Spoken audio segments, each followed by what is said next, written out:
आखिर 17 साल पहले देश की राजनीति कैसे बदल गई? 17 साल पहले आखिर कैसे देश में धर्म की राजनीति की नींव पड़ी? 17 साल पहले ही अयोध्या में बाबरी मस्जिद ढहा दी गई थी। खुलेआम हजारों लोगों की मौजूदगी में ही लोकतंत्र के माथे पर कालिख पोत दी गई थी। आज उस घटना की जांच रिपोर्ट लिब्राहन कमीशन ने प्रधानमंत्री को सौंप दी। मस्जिद गिरने से पहले क्या क्या हुआ, इसकी सटीक जानकारी जुटाने में कमीशन को 17 साल लग गए। इस रिपोर्ट के बाद शायद अब यह साफ हो पाएगा कि बाबरी मस्जिद गिराने के असली गुनहगार कौन है।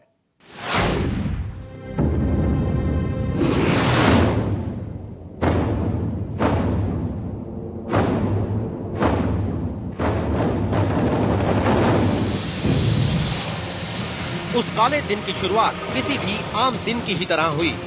17 साल पहले का वो दिन भारतीय राजनीति को काला धब्बा दे गया। हिंदुस्तान की राजनीति को एक नया शब्द दे गया वो दिन, धर्म की राजनीति।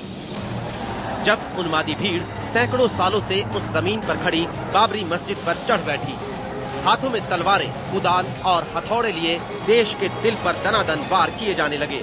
5 घंटे के भीतर वो पाक इमारत धूल में मिल चुकी थी। 6 दिसंबर 1992 के बाद 17 साल बीत गए। 16 दिसंबर 1992 को रिटायर्ड जस्टिस MS लिब्राहन को उन हालातों और घटनाक्रम की जांच का जिम्मा सौंपा गया जिसके चलते बाबरी मस्जिद गिरी।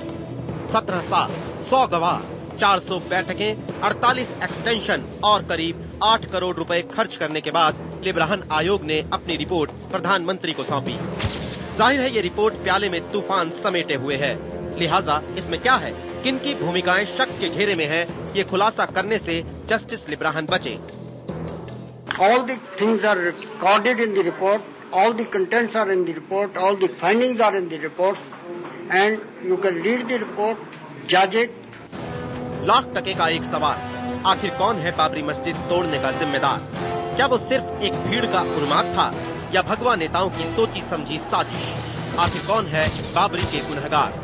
करीब 850 पन्नों में जस्टिस लिब्राहन ने समेटा है हर सच। रिपोर्ट को 4 हिस्सों में बांटा गया है। कागजों के साथ एक सीडी भी दी गई है। आखिर क्या है रिपोर्ट में और सीडी में? ये सच सिर्फ सरकार के पास है। तो क्या अब धर्म के नाम पर उन्माद फैलाने वाले बाबरी मस्जिद तोड़ने के लिए जिम्मेदार लोगों के चेहरे सामने आएंगे? देश की राजनीति में धर्म का तड़का लगाने के लिए इतिहास किसे जिम्मेदार ठहराएगा? गौर से देखिए कौन कौन है कटघरे में। भगवा ब्रिगेड के ये नेता दम साधे हुए हैं। आरोपी नंबर 1 लाल कृष्ण आडवाणी। आडवाणी उस रोज अयोध्या में ही थे। रथ यात्रा के जरिए पूरे देश में राम मंदिर को आंदोलन बनाने की कोशिश करने वाली बीजेपी के इस धुरंधर नेता पर आरोप लगा लोगों को भड़काने का। कई साल बाद 10 अप्रैल 2001 को आडवाणी ने लिब्राहन आयोग में अपना बयान दर्ज करवाया। कहा, 6 दिसंबर 1992 को बाबरी मस्जिद गिराने का हमारा कोई इरादा नहीं था। उस दिन कार सेवकों ने बाबरी मस्जिद इसलिए गिरा दी क्योंकि उन्हें लगता था कि आंदोलन करने वाले नेता कानूनी तरीके से कभी वहां राम मंदिर नहीं बनवा पाएंगे। वो अपना धैर्य खो बैठे थे। कार सेवकों की भावना पर हम काबू नहीं कर पाए।